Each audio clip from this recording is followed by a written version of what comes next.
ਸਤਨਾਮ ਸ੍ਰੀ ਵਾਹਿਗੁਰੂ ਸਾਹਿਬ ਜੀ। ਦੋਹਰਾ ਸਦ ਬਲਵੰਡ ਆਦਰ ਕੀਓ, ਪੁੱਤਰ ਹੋਏ ਦਿਓ ਸੁਪਾਏ। ਅੰਦਰ ਬਾਹਰ ਸਤਰ ਮਦ, ਨਾਨਕ ਖੇਡੇ ਧਾਏ। ਵਾਹਿਗੁਰੂ ਜੀ ਕਾ ਖਾਲਸਾ, ਵਾਹਿਗੁਰੂ ਜੀ ਕੀ ਫਤਿਹ। ਰਾਜਾਨ ਰਾਜ, ਪਾਨਾਨ ਪਾਨ, ਦੇਵਾਨ ਦੇਵ ਉਪਮਾ ਮਹਾਨ। ਜੁਗ ਹੋ ਜੁਗ ਅਟਲ, ਜਬਰ ਛਤਰ ਤਖਤ ਕੇ ਮਾਲਕ। ਸਾਹਿਬੇ ਕਮਾਲ ਸਤਿਗੁਰੂ, ਧੰਨ ਧੰਨ ਸ੍ਰੀ ਗੁਰੂ ਗ੍ਰੰਥ ਸਾਹਿਬ ਜੀ ਮਹਾਰਾਜ। ਗਰੀਬ ਨਵਾਜ ਜੀ ਦੇ ਪਾਕ ਪਵਿੱਤਰ ਚਰਣਾ ਕਬਲਾਂ ਪਾਸ ਹਾਜ਼ਰੀਆਂ ਭਰ ਰਹੀ ਗੁਰੂ ਸਰੂਪ ਗੁਰੂ ਖਾਲਸਾ ਸਾਧ ਸੰਗਤ ਜੀ। ਆਪ ਜੀ ਸਰਬੱਤ ਗੁਰ ਸਿੱਖ ਸੰਗਤਾਂ ਹਰ ਰੋਜ਼ ਦੀ ਤਰ੍ਹਾਂ ਸਤਿਗੁਰੂ ਸੱਚੇ ਪਾਤਸ਼ਾਹ ਜੀ ਦਾ ਪਾਵਨ ਪਵਿੱਤਰ ਇਤਿਹਾਸ ਸਰਵਣ ਕਰਨ ਵਾਸਤੇ ਗੁਰੂ ਚਰਨਾਂ ਪਾਸ ਸ਼ੋਭਤ ਹੋਏ ਹੋ। ਲੜੀਵਾਰ ਕਥਾ ਦੇ ਪ੍ਰਕਰਨ ਅੰਦਰ ਕੱਲ ਦੇ ਦੀਵਾਨ ਵਿੱਚ ਆਪਾਂ ਸਰਵਣ ਕੀਤਾ ਸੀ।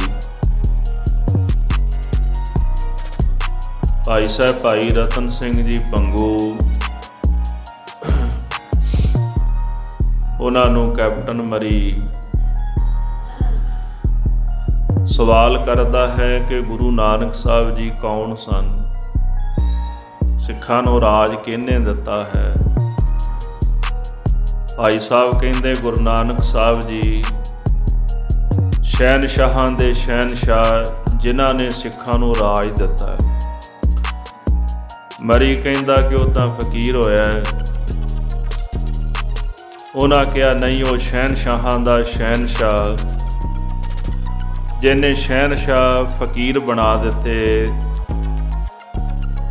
ਤੇ ਫਕੀਰਾਂ ਨੂੰ ਪੀਰ ਬਣਾ ਦਿੱਤਾ, ਉਹਨਾਂ ਨੇ ਸਿੱਖਾਂ ਨੂੰ ਰਾਜ ਦਿੱਤਾ ਹੈ। ਮਰੀ ਦਾ ਸਵਾਲ ਸੀ ਕਿ ਗੁਰੂ ਨਾਨਕ ਸਾਹਿਬ ਨੂੰ ਰਾਜ ਕਿਹਨੇ ਦਿੱਤਾ। ਭਾਈ ਸਾਹਿਬ ਕਹਿੰਦੇ ਗੁਰੂ ਨਾਨਕ ਸਾਹਿਬ ਜੀ ਨੂੰ ਰਾਜ ਰੱਬ ਨੇ, ਪਰਮੇਸ਼ਰ ਨੇ ਦਿੱਤਾ ਹੈ। ਫਿਰ ਉਹ ਕਹਿੰਦਾ ਵੀ ਆਪ ਕਿਰਪਾ ਕਰਕੇ ਗੁਰੂ ਸਾਹਿਬ ਦਾ ਜਿਹੜਾ ਇਤਿਹਾਸ ਸਾਨੂੰ ਸਰਵਣ ਕਰਾਓ, ਉਹ ਕਿੱਥੇ ਪ੍ਰਗਟ ਹੋਏ ਸਨ। ਸੋ ਆਓ ਜੋ ਅਗਲਾ ਪ੍ਰਕਰਨ ਆਪਾਂ ਪ੍ਰੇਮ ਦੇ ਨਾਲ ਸਰਵਣ ਕਰੀਏ। ਮਨ ਬਿਰਤੀਆਂ ਇਕਾਗਰ ਕਰਨ ਵਾਸਤੇ ਸਰਬੱਤ ਗੁਰ ਸਿੱਖ ਸੰਗਤਾਂ ਪ੍ਰੇਮ ਸਹਿਤ ਜਪੋ ਜੀ। ਸਤਨਾਮ ਸ੍ਰੀ ਵਾਹਿਗੁਰੂ ਸਾਹਿਬ ਜੀਓ, ਸਤਨਾਮ ਸ੍ਰੀ ਵਾਹਿਗੁਰੂ ਸਾਹਿਬ ਜੀਓ। ਸਦ ਬਲਵੰਡ ਆਦਰ ਕੀਓ, ਪੁੱਤਰ ਹੋਏ ਦਿਓ ਸੁਪਾਏ। ਆਪਾਂ ਸਰਵਣ ਕਰ ਰਹੇ ਸੀ ਕਿ ਗੁਰੂ ਨਾਨਕ ਸਾਹਿਬ ਮਹਾਰਾਜ ਜੀ ਦਾ ਪਾਵਨ ਪ੍ਰਕਾਸ਼ ਹੋਇਆ ਔਰ ਬਚਪਨ ਦੇ ਵਿੱਚ ਬੇਅੰਤ ਕੌਤਕ ਸਤਿਗੁਰੂ ਕਰਦੇ ਨੇ। ਸੰਗਤਾਂ ਦੂਰ ਦਰਾਡੇ ਤੋਂ ਮਹਾਰਾਜ ਜੀ ਦੇ ਦਰਸ਼ਨ ਕਰਨ ਵਾਸਤੇ ਆਉਂਦੀਆਂ ਨੇ। ਉੱਥੋਂ ਦਾ ਜਿਹੜਾ ਰਾਜਾ ਸੀ ਰਾਏ ਬੁਲਾਰ, ਗੁਰੂ ਸਾਹਿਬ ਦਾ ਸ਼ਰਧਾਲੂ ਬਣ ਗਿਆ। ਉਹਨੇ ਕਈ ਕੌਤਕ ਅੱਖਾਂ ਨਾਲ ਵੇਖੇ, ਕਈ ਕੌਤਕ ਕੰਨਾਂ ਦੇ ਨਾਲ ਸੁਣੇ ਤੇ ਉਹ ਗੁਰੂ ਸਾਹਿਬ ਦਾ ਬੜਾ ਹੀ ਸਤਿਕਾਰ ਕਰਨ ਲੱਗ ਪਿਆ। ਉਹਨੇ ਆਪਣੇ ਘਰ ਦੇ ਵਿੱਚ ਸਤਿਗੁਰਾਂ ਨੂੰ ਬੁਲਾਇਆ, ਬੜਾ ਆਦਰ ਮਾਣ ਕੀਤਾ। ਰਾਏ ਬੁਲਾਰ ਦੇ ਘਰ ਵਿੱਚ 2 ਪੁੱਤਰ ਸਨ। ਉਹਨੇ ਦੋਹਾਂ ਪੁੱਤਰਾਂ ਨੂੰ ਗੁਰੂ ਸਾਹਿਬ ਦੇ ਚਰਨੀ ਪਾਇਆ, ਅਰਦਾਸ ਕੀਤੀ, ਮਹਾਰਾਜ ਇਹਨਾਂ ਦੇ ਸੀਸ ਤੇ ਵੀ ਆਪਣਾ ਮਿਹਰ ਭਰਿਆ ਹੱਥ ਰੱਖਿਓ, ਇਹਨਾਂ ਤੇ ਵੀ ਆਪ ਜੀ ਬਖਸ਼ਿਸ਼ ਕਰਦੇ ਰਹਿਣਾ। ਅੰਦਰ ਬਾਹਰ ਸਤਰ ਮਦ, ਨਾਨਕ ਖੇਡੇ ਧਾਏ। ਰਾਏ ਬੁਲਾਰ ਦੇ 2 ਪੁੱਤਰ ਉਹਨਾਂ ਦੇ ਨਾਲ ਗੁਰੂ ਨਾਨਕ ਸਾਹਿਬ ਜੀ ਕਦੇ ਉਹਦੇ ਮਹਿਲਾਂ ਵਿੱਚ ਜਾਂਦੇ ਨੇ, ਕਦੇ ਘਰ ਤੋਂ ਬਾਹਰ ਜਾਂਦੇ ਨੇ। ਭਾਵ ਕਿ ਰਾਜੇ ਦਾ ਮਹਿਲ ਹੈ ਤੇ ਆਮ ਬੰਦਾ ਨਹੀਂ ਜਾ ਸਕਦਾ, ਪਰ ਉਸ ਮਹਿਲ ਦੇ ਅੰਦਰ ਗੁਰੂ ਸਾਹਿਬ ਜੀ ਆਉਂਦੇ ਜਾਂਦੇ ਨੇ, ਬੱਚਿਆਂ ਨਾਲ ਖੇਡਦੇ ਹਨ। ਪਾਈ ਵਿਢਾਈ ਰਾਏ ਪਾਰਸ ਲੋ ਤਤਬੀਰ ਚੁਹੈ। ਰਾਏ ਬੁਲਾਰ ਨੇ ਗੁਰੂ ਸਾਹਿਬ ਦੇ ਚਰਨਾਂ ਵਿੱਚੋਂ ਬੇਅੰਤ ਵਡਿਆਈ ਜਿਹੜੀ ਉਹ ਪ੍ਰਾਪਤ ਕੀਤੀ ਹੈ। ਇਸ ਤਰ੍ਹਾਂ ਜੈਸੇ ਲੋਹਾ ਪਾਰਸ ਨਾਲ ਛੂਹ ਕਰਕੇ ਸੋਨਾ ਬਣ ਜਾਂਦਾ ਹੈ, ਉਹਦੀ ਕੀਮਤ ਪੈ ਜਾਂਦੀ ਹੈ।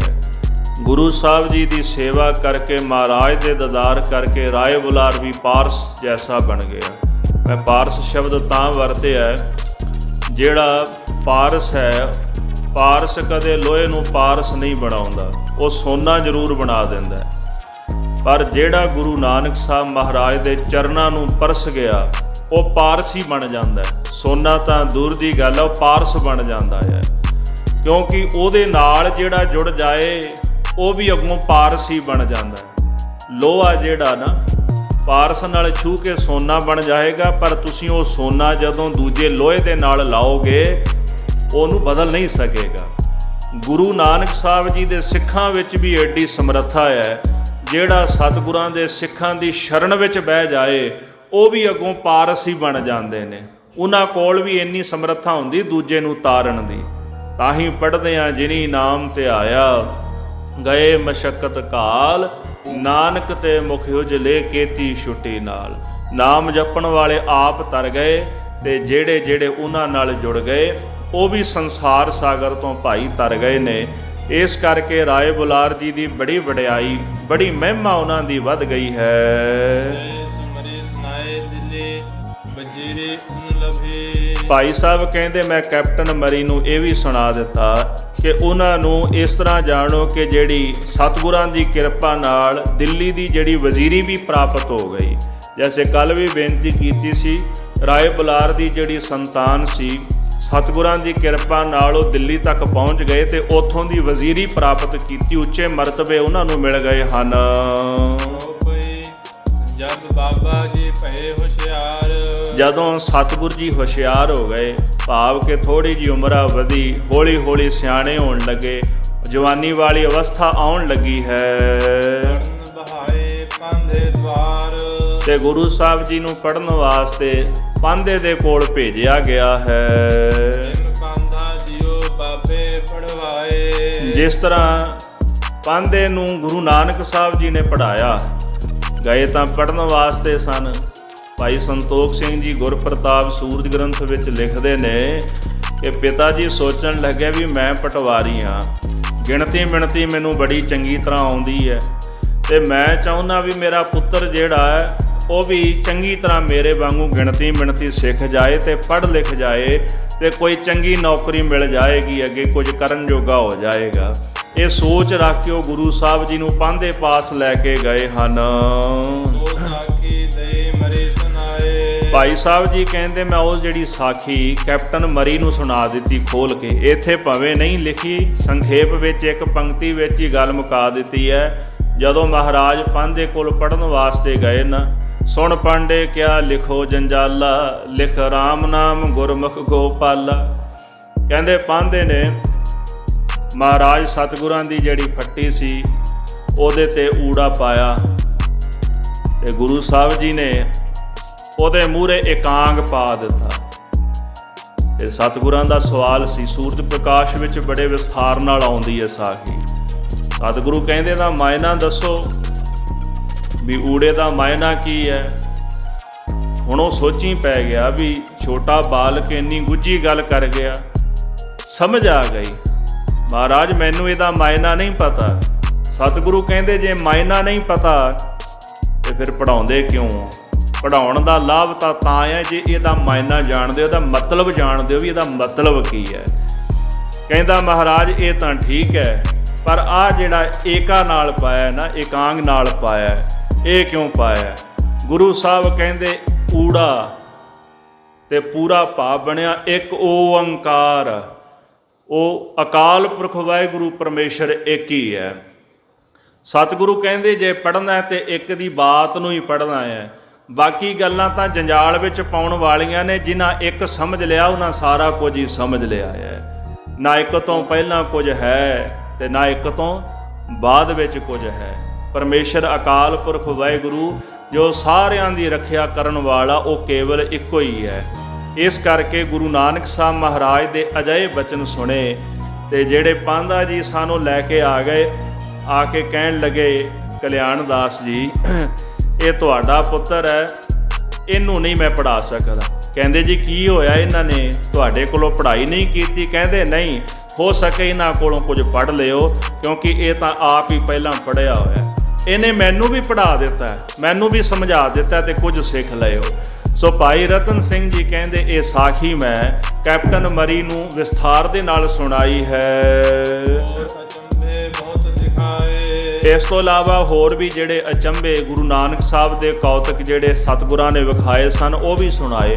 ਮੁੱਲੇ ਕੋਲ ਵੀ ਪੜ੍ਹਨ ਵਾਸਤੇ ਗੁਰੂ ਸਾਹਿਬ ਨੂੰ ਪਾਇਆ ਗਿਆ ਸੀ ਤੇ ਮੁਲਾਣੇ ਨੂੰ ਵੀ ਮਹਾਰਾਜ ਨੇ ਉੱਥੇ ਉਪਦੇਸ਼ ਦਿੱਤਾ ਤੇ ਮੁਲਾਣਾ ਵੀ ਚਰਨੀ ਢਹਿ ਪਿਆ ਮਹਾਰਾਜ ਦੇ। ਉਹ ਵੀ ਕਹਿ ਗਿਆ ਪਿਤਾ ਕਲਿਆਣ ਦਾਸ ਜੀ ਨੂੰ ਕਿ ਮੈਂ ਇਹਨਾਂ ਨੂੰ ਨਹੀਂ ਪੜ੍ਹਾ ਸਕਦਾ, ਇਹ ਤਾਂ ਕੋਈ ਰੱਬੀ ਰੂਹ ਹੈ। ਇਸ ਤਰ੍ਹਾਂ ਸਤਿਗੁਰਾਂ ਨੇ ਜਿਹੜੇ ਅਚੰਭੇ ਜਿਹੜੇ ਕੌਤਕ ਵਿਖਾਏ ਹਨ। ਭਾਈ ਸਾਹਿਬ ਕਹਿੰਦੇ ਜੇ ਮੈਂ ਇੱਥੇ ਉਹ ਸਾਰੇ ਅਚੰਭੇ ਕੌਤਕ ਮਹਾਰਾਜ ਦੇ ਲਿਖ ਦਿੰਦਾ ਤੇ ਇਸ ਗ੍ਰੰਥ ਦਾ ਆਕਾਰ ਵੱਧ ਜਾਣਾ ਸੀ। ਇਸ ਤੋਂ ਬਾਅਦ ਜਦੋਂ ਗੁਰੂ ਨਾਨਕ ਸਾਹਿਬ ਸੱਚੇ ਪਾਤਸ਼ਾਹ ਜੀ ਦਾ ਮਾਤਾ ਸੁਲੱਖਣੀ ਜੀ ਦੇ ਨਾਲ ਵਿਆਹ ਹੋਇਆ ਹੈ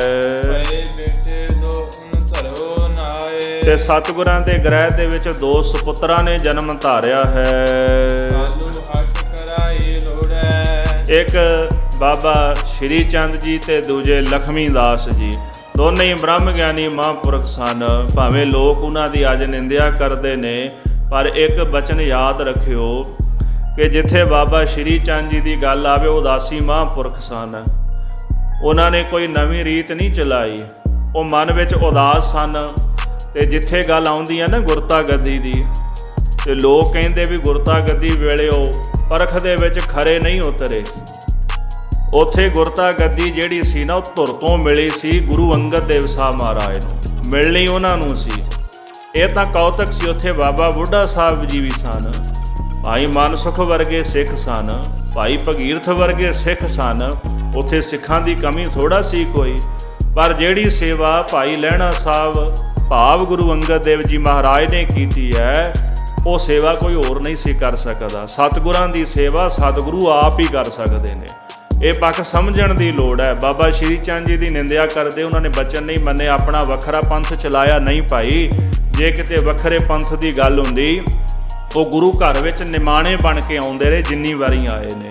ਤੇ ਗੁਰੂ ਹਰਗੋਬਿੰਦ ਸਾਹਿਬ ਜੀ ਨੇ ਆਪਣੇ ਵੱਡੇ ਸਪੁੱਤਰ ਬਾਬਾ ਗੁਰਦਿੱਤਾ ਜੀ ਉਹਨਾਂ ਨੂੰ ਸੌਂਪ ਦਿੱਤੇ ਸਨ। ਤੇ ਉਦਾਸੀ ਜਿਹੜੀ ਸੰਪਰਦਾ, ਉਹਦੇ ਦੂਜੇ ਮੁਖੀ ਬਾਬਾ ਗੁਰਦਿੱਤਾ ਜੀ ਸਨ, ਜਿਹੜੇ ਗੁਰੂ ਹਰਿਰਾਏ ਸਾਹਿਬ ਜੀ ਦੇ ਪਿਤਾ ਜੀ ਤੇ ਧੰਨ ਗੁਰੂ ਹਰਗੋਬਿੰਦ ਸਾਹਿਬ ਸੱਚੇ ਪਾਤਸ਼ਾਹ ਜੀ ਦੇ ਵੱਡੇ ਸਪੁੱਤਰ ਸਨ। ਸੋ ਇਸ ਕਰਕੇ ਗੁਰਮੁਖੋ, ਇਹ ਦੋਨੇ ਹੀ ਜਿਹੜੇ ਸਤਿਗੁਰਾਂ ਦੇ ਸਪੁੱਤਰ ਸਨ, ਬੜੇ ਮਹਾਂਪੁਰਸ਼ ਸਨ, ਬੰਦਗੀ ਕਰਨ ਵਾਲੀਆਂ ਰੂਹਾਂ ਹਨ। ਹੁਣ ਪਿਤਾ ਜੀ ਚਾਹੁੰਦੇ ਨੇ ਵੀ ਮੇਰਾ ਪੁੱਤਰ ਦੁਕਾਨ ਪਾ ਲਏ। ਵੈਸੇ ਜਦੋਂ ਆਪਾਂ ਬਾਣੀ ਪੜ੍ਹਦੇ ਆ ਨਾ, ਰਾਗ ਸੋਰਠ ਦੇ ਵਿੱਚ ਬਚਨ ਆਉਂਦਾ ਹੈ, ਗੁਰੂ ਨਾਨਕ ਸਾਹਿਬ ਮਹਾਰਾਜ ਨੂੰ ਪਿਤਾ ਜੀ ਕਹਿੰਦੇ ਨੇ ਵੀ ਦੁਕਾਨ ਕਰ ਲਓ ਤੁਸੀਂ, ਤੇ ਗੁਰੂ ਸਾਹਿਬ ਕਹਿੰਦੇ ਵੀ ਮੈਂ ਦੁਕਾਨ ਵੀ ਨਹੀਂ ਕਰਨੀ।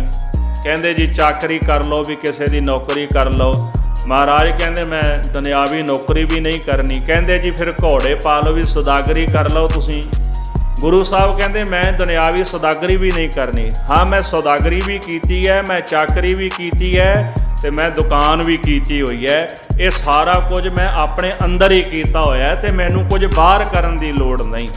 ਇਸ ਕਰਕੇ ਗੁਰਮੁਖੋ, ਪਿਤਾ ਜੀ ਤਾਂ ਚਾਹੁੰਦੇ ਨੇ ਕਿ ਮੇਰਾ ਪੁੱਤਰ ਦੁਕਾਨ ਪਾ ਲਏ, ਹੱਟ ਚਲਾ ਲਏ, ਪਰ ਖਟ ਕਰ ਖਾਈਏ ਦਰਬ ਬਹੁਤ ਜੋੜ ਹੈ। ਪਿਤਾ ਜੀ ਕਹਿੰਦੇ ਨੇ ਵੀ ਕਮਾਈ ਕਰੇਗਾ, ਬਹੁਤਾ ਧਨ ਜੋੜੇਗਾ ਤੇ ਖੱਟ ਕੇ ਖਾਏਗਾ, ਨਾਲੇ ਸਾਨੂੰ ਖਵਾਏਗਾ।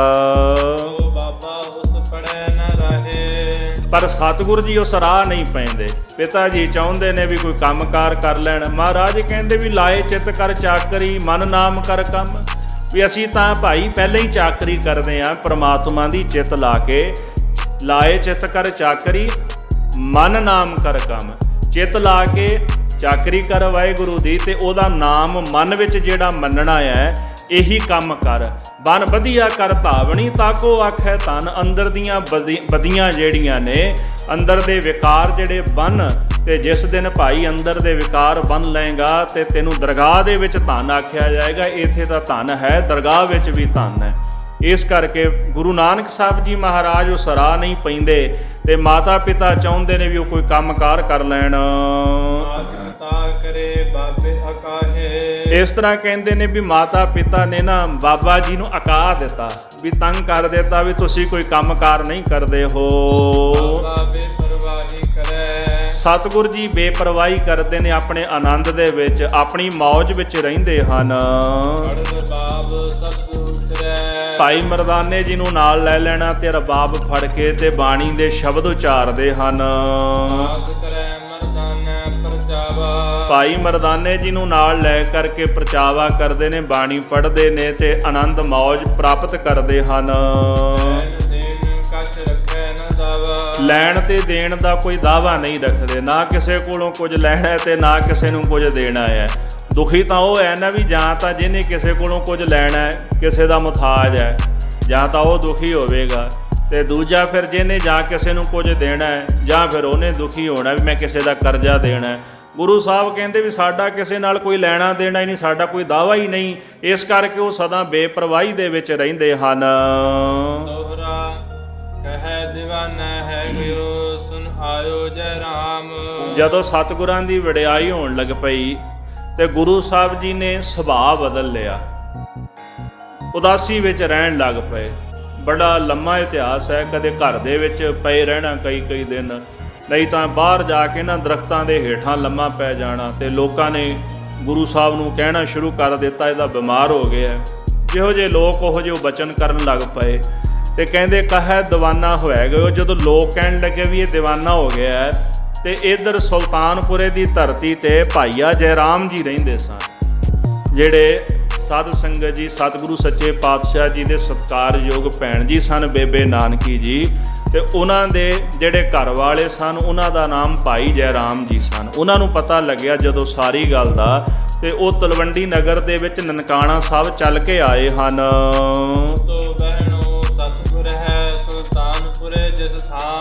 ਇਸ ਪ੍ਰਕਾਰ ਉਹ ਸਤਿਗੁਰਾਂ ਦਾ ਭਣੂਜਾ ਸੀ ਤੇ ਜਿਹਦਾ ਘਰ ਸੁਲਤਾਨਪੁਰ ਨਗਰ ਦੇ ਵਿੱਚ ਪੈਂਦਾ ਹੈ।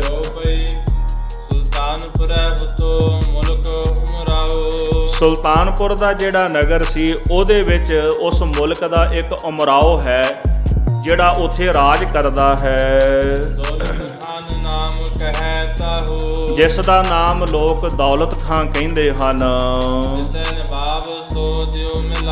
ਭਾਈ ਜੈ ਰਾਮ ਜੀ ਸਤਿਗੁਰਾਂ ਨੂੰ ਨਾਲ ਲੈ ਗਏ ਤੇ ਉਹਨੂੰ ਜਾ ਕੇ ਦੌਲਤ ਖਾਨ ਦੇ ਨਾਲ ਮਿਲਾ ਦਿੱਤਾ ਹੈ। ਭਾਈ ਜੈ ਰਾਮ ਜੀ ਦੌਲਤ ਖਾਨ ਨੂੰ ਕਹਿਣ ਲੱਗੇ ਵੀ ਇਹ ਸਾਡੇ ਰਿਸ਼ਤੇਦਾਰ ਹਨ, ਮੇਰੀ ਜੋ ਘਰ ਵਾਲੀ ਹੈ ਨਾਨਕੀ ਜੀ ਉਹਨਾਂ ਦੇ ਭਰਾਤਾ ਜੀ ਨੇ, ਤੇ ਕਿਰਪਾ ਕਰੋ ਵੀ ਇਹਨਾਂ ਨੂੰ ਤੁਸੀਂ ਕੋਈ ਕਾਰ ਵਿਹਾਰ ਦੇ ਦਿਓ। ਉਹਨਾਂ ਆਖਿਆ ਵੀ ਮੇਰੇ ਕੋਲ ਮੋਦੀ ਕੋਈ ਨਹੀਂ, ਤੇ ਤੁਸੀਂ ਇੱਦਾਂ ਕਰੋ ਵੀ ਇਹਨੂੰ ਮੋਦੀ ਦੀ ਕਾਰ ਜਿਹੜੀ ਹੈ ਉਹ ਮੈਂ ਸੌਂਪ ਦੇਣਾ ਤੇ ਉੱਥੇ ਤੁਸੀਂ ਬਿਠਾ ਦਿਓ। ਇਸ ਤਰ੍ਹਾਂ ਦੌਲਤ ਖਾਨ ਨੇ ਮੋਦੀ ਖਾਨੇ ਦੀ ਜਿਹੜੀ ਕਾਰ ਹੈ ਉਹ ਗੁਰੂ ਸਾਹਿਬ ਨੂੰ ਸੌਂਪ ਦਿੱਤੀ ਹੈ। ਭਾਈ ਰਤਨ ਸਿੰਘ ਜੀ ਕਹਿੰਦੇ ਜੇ ਮੋਦੀ ਖਾਨੇ ਵਾਲੀ ਸਾਰੀ ਕਥਾ ਨੂੰ ਮੈਂ ਇੱਥੇ ਕਥਨ ਕਰਾਂ, ਕਹਿੰਦੇ ਹਨ ਕਿ ਫਿਰ ਇਹ ਕਥਾ ਬਹੁਤ ਜ਼ਿਆਦਾ ਵੱਧ ਜਾਏਗੀ, ਤੇ ਇਸ ਕਰਕੇ ਵੀ ਜੇ ਤੁਸੀਂ ਇਹ ਕਥਾ ਪੜ੍ਹਨਾ ਚਾਹੁੰਦੇ ਹੋ ਤੇ ਹੋਰਾਂ ਗ੍ਰੰਥਾਂ ਵਿੱਚੋਂ ਪੜ੍ਹ ਸਕਦੇ ਹੋ, ਕਿਉਂਕਿ ਮੋਦੀ ਖਾਨੇ ਵਾਲੀ ਕਥਾ ਵੀ ਬੜੇ ਵਿਸਥਾਰ ਦੇ ਨਾਲ ਜਿਹੜੀ ਆ ਉਹ ਲਿਖੀ ਗਈ ਹੈ। ਕਈ ਵਾਰੀ ਉਹਦੇ ਵਿੱਚ ਨਿੰਦਕਾਂ ਨੇ ਜਾ ਕੇ ਚੁਗਲੀ ਕੀਤੀ ਮਹਾਰਾਜ ਦੀ ਵੀ ਘਾਟਾ ਪੈ ਗਿਆ, ਪਰ ਜਦੋਂ ਵੀ ਸਤਿਗੁਰੂ ਜੀ ਨਾਲ ਦੌਲਤ ਖਾਂ ਹਿਸਾਬ ਕਰਦਾ ਸੀ ਤੇ ਵਾਧਾ ਹੀ ਨਿਕਲਦਾ ਸੀ ਹਰ ਵਾਰੀ। ਸੋ ਇਸ ਕਰਕੇ ਭਾਈ ਸਾਹਿਬ ਕਹਿੰਦੇ ਵੀ ਜੇ ਤੁਸੀਂ ਇਹ ਕਥਾ ਪੜ੍ਹਨੀ ਹੋਵੇ ਤੇ ਹੋਰ ਗ੍ਰੰਥਾਂ 'ਚੋਂ ਲੱਭ ਸਕਦੇ ਹੋ। ਜਿਸ ਗੁਰਸਿੱਖ ਪਿਆਰੇ ਦੇ ਮਨ ਵਿੱਚ ਇਹ ਸਾਰੀ ਕਥਾ ਵਿਸਥਾਰ ਨਾਲ ਸੁਣਨ ਦੀ ਜ਼ਰੂਰਤ ਹੈ। ਉਹ ਸਿੱਖ ਹੋਰ ਜਿਹੜੇ ਗ੍ਰੰਥ ਨੇ ਜਨਮ ਸਾਖੀ ਜਿਵੇਂ ਸੂਰਜ ਪ੍ਰਕਾਸ਼ ਗ੍ਰੰਥ ਹੈ, ਉਹਨਾਂ ਗ੍ਰੰਥਾਂ ਵਿੱਚੋਂ ਭਾਈ ਸਰਵਣ ਕਰ ਲਏ। ਬੀਜ ਮਾਤਰ ਜੋ ਚਹੀਤ ਲਿਖੇ। ਭਾਈ ਸਾਹਿਬ ਜੀ ਕਹਿੰਦੇ ਇੱਥੇ ਮੈਂ ਬੀਜ ਮਾਤਰ ਥੋੜੀ ਜੀ ਸੰਖੇਪ ਵਿੱਚ ਕਥਾ ਲਿਖਣੀ ਚਾਹੀ ਹੈ। ਸੋ ਮਰੀ ਸੋ ਜਿਮੈ ਕਹੀ। ਜਿਸ ਤਰ੍ਹਾਂ ਮੈਂ ਕੈਪਟਨ ਮਰੀ ਨੂੰ ਕਥਾ ਸੁਣਾਈ ਹੈ ਤੇ ਤੁਸੀਂ ਵੀ ਪਿਆਰ ਦੇ ਨਾਲ ਸੁਣੋ। ਸਹਿ ਬਾਬੇ ਦਿਲ ਉਦਾਸੀ ਆਈ। ਜਦੋਂ ਸਤਿਗੁਰੂ ਮੋਦੀ ਖਾਨੇ ਦੀ ਕਾਰ ਕਰਦੇ ਸਨ, ਉੱਥੇ ਰਹਿੰਦਿਆਂ ਵੀ ਮਨ ਦੇ ਵਿੱਚ ਉਦਾਸੀ ਪੈਦਾ ਹੋ ਗਈ ਹੈ। ਭਇਓ ਉਦਾਸ ਕਹੂੰ ਸੁਰਤ ਨ ਲਾਈ। ਮਨ ਬੜਾ ਉਦਾਸ ਹੋ ਗਿਆ ਤੇ ਕੰਮ ਕਾਜ ਦੇ ਵਿੱਚ ਸੁਰਤ ਨਹੀਂ ਲੱਗਦੀ, ਧਿਆਨ ਨਹੀਂ ਜੁੜਦਾ। ਜਾਤ ਨਦੀ ਸੋ ਨਾਵਨ ਨਿਤ। ਹਰ ਰੋਜ਼ ਵੇਈ ਨਦੀ ਤੇ ਪਾਤਸ਼ਾਹ ਜੀ ਇਸ਼ਨਾਨ ਕਰਨ ਵਾਸਤੇ ਜਾਂਦੇ ਹਨ। ਸਾਥ ਨਪੁਰ ਹੈ ਰਾਖੇ ਤਿਤ। ਭਾਵੇਂ ਉੱਥੇ ਬਹੁਤ ਸਾਰੇ ਨਫਰ ਗੁਰੂ ਸਾਹਿਬ ਦੇ ਨਾਲ ਮੋਦੀ ਖਾਨੇ ਵਿੱਚ ਰਹਿੰਦੇ ਸਨ, ਪਰ ਉਹਨਾਂ ਨਫਰਾਂ ਵਿੱਚੋਂ ਇੱਕ ਜਿਹੜਾ ਨਫਰਦਾਸ ਨੂੰ ਕਹਿੰਦੇ, ਸੇਵਕ ਨੂੰ ਕਹਿੰਦੇ ਨੇ, ਇੱਕ ਸੇਵਕ ਜਿਹੜਾ ਉਹ ਨਿਤ ਗੁਰੂ ਸਾਹਿਬ ਦੇ ਨਾਲ ਰਹਿੰਦਾ ਸੀ। ਆ ਜਾਏ ਬਾਬੇ ਗੁੱਤ ਲਾਇਓ। ਸਤਿਗੁਰ ਜੀ ਅੰਮ੍ਰਿਤ ਵੇਲੇ ਵੇਈ ਨਦੀ ਤੇ ਇਸ਼ਨਾਨ ਕਰਨ ਵਾਸਤੇ ਗਏ ਤੇ ਉਹ ਜਿਹੜਾ ਸੇਵਕ ਕਹਿੰਦੇ ਗੁਰੂ ਸਾਹਿਬ ਦੇ ਨਾਲ ਸੀਗਾ ਤੇ ਪਾਤਸ਼ਾਹ ਨੇ ਜਾ ਕੇ ਵੇਈ ਨਦੀ ਵਿੱਚ ਗੋਤਾ ਲਾਇਆ ਹੈ। ਘੜੀ ਪਹਿਰ ਲੋ ਨਿਕਟ ਨ ਆਇਓ। ਅੱਜ ਮਹਾਰਾਜ ਵੇਈ ਵਿੱਚੋਂ ਬਾਹਰ ਨਹੀਂ ਆਏ। ਉਹ ਸੇਵਕ ਵੇਖਦਾ ਰਿਹਾ ਵੀ ਇੱਕ ਘੜੀ ਲੰਘ ਗਈ, ਇੱਕ ਘੜੀ ਤੋਂ ਇੱਕ ਪੈਰ ਨਿਕਲ ਗਿਆ। ਉਹਨੇ ਵੇਖਿਆ ਵੀ ਗੁਰੂ ਸਾਹਿਬ ਜੀ ਹਾਲੇ ਨਦੀ ਵਿੱਚੋਂ ਬਾਹਰ ਨਹੀਂ ਨਿਕਲੇ। ਦੋਹਰਾ ਉਸੇ ਨਫਰ ਨੇ ਬੇਆਸ ਹੋਏ ਰੋਲੋ ਦਿਨ ਪਾਏ। ਉਸੇ ਹੀ ਨਫਰ ਨੇ ਜਦੋਂ ਬੇਆਸ ਹੋ ਗਿਆ, ਉਡੀਕ ਕਰਦਾ ਰਿਹਾ ਨਾ ਕਾਫੀ ਸਮਾਂ, ਜਦੋਂ ਹੁਣ ਪਤਾ ਲੱਗਿਆ ਵੀ ਗੁਰੂ ਸਾਹਿਬ ਬਾਹਰ ਨਹੀਂ ਆਏ, ਉਹਨੇ ਫਿਰ ਰੋਲਾ ਪਾ ਦਿੱਤਾ।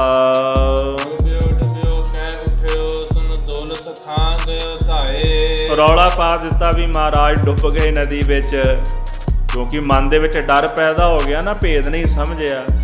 ਕਹਿੰਦੇ ਵੀ ਜਦੋਂ ਗੁਰੂ ਸਾਹਿਬ ਜੀ ਵੇਹੀ 'ਚ ਪ੍ਰਵੇਸ਼ ਹੋਏ ਤੇ ਦਾਸ ਜਿਹੜਾ ਸੀ ਉਹ ਦੌੜ ਕੇ ਗਿਆ ਭਾਈ ਜੈ ਰਾਮ ਜੀ ਦੇ ਘਰ ਦੇ ਵਿੱਚ ਵੀ ਮਹਾਰਾਜ ਨਦੀ 'ਚ ਗਏ ਜ਼ਰੂਰ, ਵੀ ਬਾਹਰ ਨਹੀਂ ਆਏ, ਵੀ ਕਿਤੇ ਡੁੱਬ ਗਏ ਹੋਣਗੇ। ਭਾਈ ਜੈ ਰਾਮ ਜੀ ਬੜੇ ਚਿੰਤਤ ਹੋ ਗਏ ਵੀ ਇਹ ਕੀ ਖੇਡ ਵਰਤ ਗਈ ਹੈ। ਤੇ ਬੇਬੇ ਨਾਨਕੀ ਜੀ ਕਹਿੰਦੇ ਵੀ ਚਿੰਤਾ ਨਾ ਕਰੋ, ਜਿਹੜਾ ਡੁੱਬਿਆਂ ਨੂੰ ਤਾਰਨ ਵਾਲਾ ਉਹ ਆਪ ਕਿੱਥੇ ਡੁੱਬ ਸਕਦਾ ਹੈ। ਪਸ਼ੂ ਪ੍ਰੇਤ ਮੁਗਤ ਕੋ ਤਾਰੇ ਪਾਹਨ ਪਾਰ ਉਤਾਰੇ। ਉਹ ਤਾਂ ਪੱਥਰਾਂ ਨੂੰ ਵੀ ਤਾਰ ਦਿੰਦਾ, ਡੁੱਬਿਆਂ ਨੂੰ ਤਾਰ ਦਿੰਦਾ ਹੈ। ਤੇ ਤੁਸੀਂ ਭਾਈ ਚਿੰਤਾ ਕਿਉਂ ਕਰਦੇ ਹੋ? ਵੀ ਐਡਾ ਨਿਸ਼ਚਾ ਸੀਗਾ ਬੇਬੇ ਨਾਨਕੀ ਜੀ ਦਾ। ਤੇ ਇੱਧਰ ਜਦੋਂ ਦੌਲਤ ਖਾਂ ਨੂੰ ਪਤਾ ਲੱਗਿਆ, ਉਹਨੇ ਬੜੇ ਕੌਤਕ ਵੇਖੇ ਸਨ ਮਹਾਰਾਜ ਦੇ, ਸ਼ਰਧਾ ਵੀ ਮਨ ਵਿੱਚ ਸੀ ਉਹਦੇ, ਤੇ ਦੌੜ ਕੇ ਉੱਠ ਕੇ ਗਿਆ ਵੀ ਮੇਰਾ ਜਿਹੜਾ ਮੋਦੀ ਹੈ ਉਹ ਨਦੀ ਵਿੱਚ ਡੁੱਬ ਗਿਆ ਹੈ। ਉੱਥੇ ਜਾ ਕੇ ਉਹਨੇ ਜਿਹੜੇ ਗੋਤਾਖੋਰ ਸਨ ਉਹ ਬੁਲਾ ਲਏ ਤੇ ਜਾਲ ਆਦਿਕ ਨਦੀ ਵਿੱਚ ਪਵਾਏ ਹਨ। ਬੜੀ ਉਹਨਾਂ ਨੇ ਮਿਹਨਤ ਕੀਤੀ ਹੈ, ਜਾਲ ਪਾਏ, ਗੋਤਾਖੋਰ ਭੇਜੇ ਗਏ, ਪਰ ਗੁਰੂ ਸਾਹਿਬ ਜੀ ਉਹਨਾਂ ਦੇ ਹੱਥ ਨਹੀਂ ਲੱਗੇ। ਪਾਰ ਲੰਘ ਗਇਓ। ਕਈ ਲੋਕ ਕਹਿਣ ਲੱਗੇ ਵੀ ਗੁਰੂ ਸਾਹਿਬ ਹੋ ਸਕਦਾ ਵੀ ਇੱਥੋਂ ਪਾਰ ਨਿਕਲ ਗਏ ਹੋਣ, ਕਿਸੇ ਹੋਰ ਨਗਰ ਵਿੱਚ ਚਲੇ ਗਏ ਹੋਣ। ਜਾਓ ਭਾਈ ਉੱਥੋਂ ਪਾਰ ਜਾ ਕੇ ਲੱਭੋ ਕਿਸੇ ਹੋਰ ਪਿੰਡ ਦੇ ਵਿੱਚੋਂ। ਤੇ ਇਹ ਸੁਣ ਕੇ ਦੌਲਤ ਖਾਂ ਨੇ ਉੱਥੇ ਵੀ ਸੇਵਕ ਭੇਜੇ ਵੀ ਲੱਭ ਕੇ ਲਿਆਓ, ਪਰ ਉੱਥੋਂ ਵੀ ਮਹਾਰਾਜ ਪ੍ਰਾਪਤ ਨਹੀਂ ਹੋਏ। ਜਿਹੜਾ ਖੋਜ ਪਰਛਾਵਾ ਸੀਗਾ, ਭਾਵ ਕਿ ਪੈਰਾਂ ਦੀ ਖੋਜ ਕੀਤੀ ਵੀ ਜਿੱਥੋਂ ਜਿੱਥੋਂ ਲੰਘੇ ਨੇ ਵੀ ਨਿਸ਼ਾਨ ਪਏ ਹੋਣਗੇ ਵੀ ਇੱਧਰ ਨੂੰ ਗਏ ਨੇ, ਪਰ ਗੁਰੂ ਸਾਹਿਬ ਦੇ ਚਰਨਾਂ ਦਾ ਕੋਈ ਜਿਹੜਾ ਨਿਸ਼ਾਨ ਸੀ, ਕੋਈ ਖੋਜ ਉਹਨਾਂ ਨੂੰ ਲੱਭੀ ਨਹੀਂ ਹੈ। ਅਖੀਰ ਲੋਕ ਕਹਿਣ ਲੱਗੇ ਵੀ ਕਿਤੇ ਪਾਣੀ ਵਿੱਚ ਰੁੜ ਗਏ ਹਨ। ਇੱਧਰ ਭਾਈ ਜੈ ਰਾਮ ਜੀ ਦੇ ਘਰ ਦੇ ਵਿੱਚ ਸੋਕ ਪੈ ਗਿਆ, ਕਿਉਂਕਿ ਉਹਨਾਂ ਨੂੰ ਬੜੀ ਚਿੰਤਾ ਹੋਣ ਲੱਗੀ ਵੀ ਉੱਥੋਂ ਪਿਤਾ ਜੀ ਨੇ ਭੇਜਿਆ ਸੀ ਵੀ ਸੰਭਾਲ ਕੇ ਰੱਖੀ ਮੇਰਾ ਪੁੱਤਰ, ਉੱਥੇ ਲੈ ਜਾ, ਇੱਥੇ ਤਾਂ ਕੁਝ ਕਰਦਾ ਨਹੀਂ, ਵੀ ਤੂੰ ਉੱਥੇ ਕੋਈ ਕਾਰ ਵਿਹਾਰ ਲਾ ਦੇ। ਤੇ ਉਹਨਾਂ ਦੇ ਮਨ ਵਿੱਚ ਚਿੰਤਾ ਪੈ ਗਈ ਵੀ ਮੈਂ ਉਹਨਾਂ ਨੂੰ ਕੀ ਜਵਾਬ ਦਿਆਂਗਾ। ਇੱਧਰ ਜਿਹੜਾ ਦੌਲਤ ਖਾਨ ਸੀ ਉਹ ਵੀ ਸ਼ੰਕੇ ਦੇ ਨਾਲ ਭਰ ਗਿਆ ਹੈ। ਇਸ ਤਰ੍ਹਾਂ ਚਿੰਤਾ ਤੁਰ ਹੋ ਕਰਕੇ ਸੋਗ ਦੇ ਨਾਲ 2-3 ਦਿਨਾਂ ਦਾ ਸਮਾਂ ਬਤੀਤ ਕੀਤਾ ਹੈ। ਜਦੋਂ ਤੀਸਰਾ ਦਿਨ ਹੋਇਆ ਤੇ ਧੰਨ ਗੁਰੂ ਨਾਨਕ ਸਾਹਿਬ ਸੱਚੇ ਪਾਤਸ਼ਾਹ ਵੇਹੀ ਨਦੀ ਵਿੱਚੋਂ ਬਾਹਰ ਨਿਕਲ ਆਏ। ਇਥੋਂ ਪਾਤਸ਼ਾਹ ਜੀ ਅਕਾਲ ਪੁਰਖ ਦੇ ਦਰਬਾਰ ਦੇ ਵਿੱਚ ਗਏ ਸਨ, ਪਰਮੇਸ਼ਰ ਦੇ ਦਰਬਾਰ ਵਿੱਚ ਗਏ ਗੁਰੂ ਸਾਹਿਬ ਜੀ। ਤੇ ਬੜੀ ਸੁੰਦਰ ਉਹ ਕਥਾ ਆਉਂਦੀ ਹੈ ਜਨਮ ਸਾਖੀ ਵਿੱਚ ਕਿ ਅਕਾਲ ਪੁਰਖ ਜੀ ਨੇ ਨਾਮ ਦਾ ਪਿਆਲਾ ਭਰ ਕੇ ਗੁਰੂ ਸਾਹਿਬ ਜੀ ਨੂੰ ਦਿੱਤਾ। ਇਹ ਨਾਮ ਦਾ ਪਿਆਲਾ ਤੁਸਾਂ ਆਪ ਪੀਓ ਤੇ ਦੂਸਰਿਆਂ ਨੂੰ ਪਿਆਓ। ਤੇ ਉਹਨਾਂ ਨੇ ਆਖਿਆ ਵੀ ਮੇਰਾ ਨਾਮ ਪਰਮੇਸ਼ਰ। ਅਕਾਲ ਪੁਰਖ ਵਾਹਿਗੁਰੂ ਵੀ ਉਹਨਾਂ ਦਾ ਨਾਮ ਸੀ, ਉਹ ਪਰਮੇਸ਼ਰ ਨੇ ਨਾ ਆਪ ਸਾਰੀ ਸ੍ਰਿਸ਼ਟੀ ਸਾਰੀ ਕਾਇਨਾਤ ਨੂੰ ਸਾਜਣ ਵਾਲੇ।